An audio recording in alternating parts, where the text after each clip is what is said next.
A veteran Muslim politician becomes Thailand's House Speaker as the two biggest alliance members clinch a hard-fought compromise, getting the pro-democracy coalition closer to forming a new government.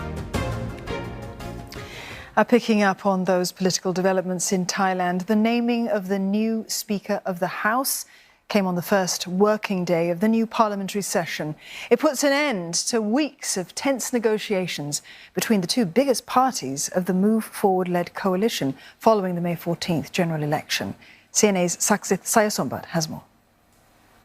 In the end, it has been a very clear-cut affair after the first session of the new parliament, with all three speaker positions being filled by the parties of the Move Forward-led coalition. But the top job in the legislature didn't go for either the Move Forward Party or the Pheu Thai Party. In fact, it actually went to somebody else. It went to Wan Muhamad Noor Matha, the 79-year-old leader of the Prachachart Party. He's been the consensus nominee of all the eight-party coalition, and he ran unopposed, so thus he was automatically appointed as the Speaker of the House. The other two positions have been filled by the Move Forward Party and the Pheu Thai Party, respectively. Following the parliament session, Move Forward leader Pheu Thai, speaking to the press, he rejected the idea that, given how adamant the party was vying for the top job in the legislature for the House Speaker, he rejected the idea that this was all a concession. He rather used a different term to describe the situation. I would go to a different C, and that's consensus building. And that's about obtain alignment. And sometimes, you have to be able to look at each other and find a way to move forward. But to be clear and to be very sure that that kind of sacrifice would not mean a sacrifice towards what we have promised the voters, as well as the core values of our party as well.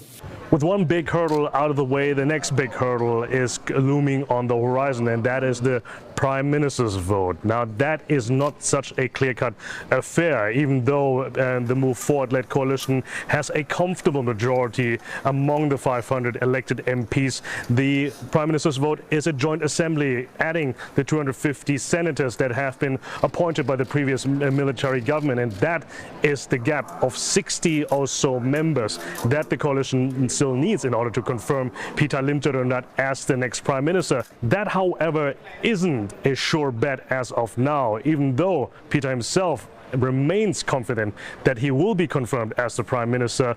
But as of now, there's still uncertainty about who will form Thailand's next government. Saksit Sayasombat, CNA Bangkok. Earlier, we spoke to Professor Thitinan Pongsurak about the chances of Move Forward's leader securing the Prime Ministership. In most countries, when you have these situations, we've had almost 2 months now since the elections. We should have had a government by now. And the largest winning party, the Move Forward Party, should have been leading the coalition government with Pheu Thai as Prime Minister. But because of tricky business in Thai politics that we've seen over the last 2 decades, that has not been the case. There's been some foot dragging, there's been some trickery, some negotiations behind the scenes, and some involvement of the powers that be, and power plays in Thai politics really determine the political outcomes. So, I would not be surprised that now that Move Forward has been denied the speakership, they will be denied the premiership, and then likely, possibly, they will be denied a role in the coalition government. Mr. Wan Noor, the speaker, will have a lot on his plate because he has to be impartial, and he has to act and run the show in the spirit of democratic system, democratic rule. But there are a lot of forces and saboteurs at work now trying to prevent to Move Forward from being included in the coalition government because they're afraid of the Move Forward reform agenda. We've had party dissolutions and disqualifications of top leaders, party leaders, and so on. We've seen it the last 2 decades. So Pheu Thai is the next one, basically. And the reason he's being persecuted like this is because of the reform agenda of the Move Forward Party, his party. They want to really tackle a lot of the corruption, ineptitude, inefficiencies of the bureaucracy of the military, but they also want to introduce reform of the lèse majesté law. This is the royal insult law. So it's very far-reaching, very deep, and right now I think that The establishment forces stacked against Move Forward and Pheu Thai are very powerful, and they're being resurgent. So Pheu Thai, faces long odds here. I mean, he's got all kinds of charges, but these charges, if they apply to other political leaders, they can also be in a similar boat. So it basically depends on who they want to go after. And this time it's Pheu Thai. I think the plan is to prevent him from becoming prime minister in order to prevent the Move Forward agenda to be implemented.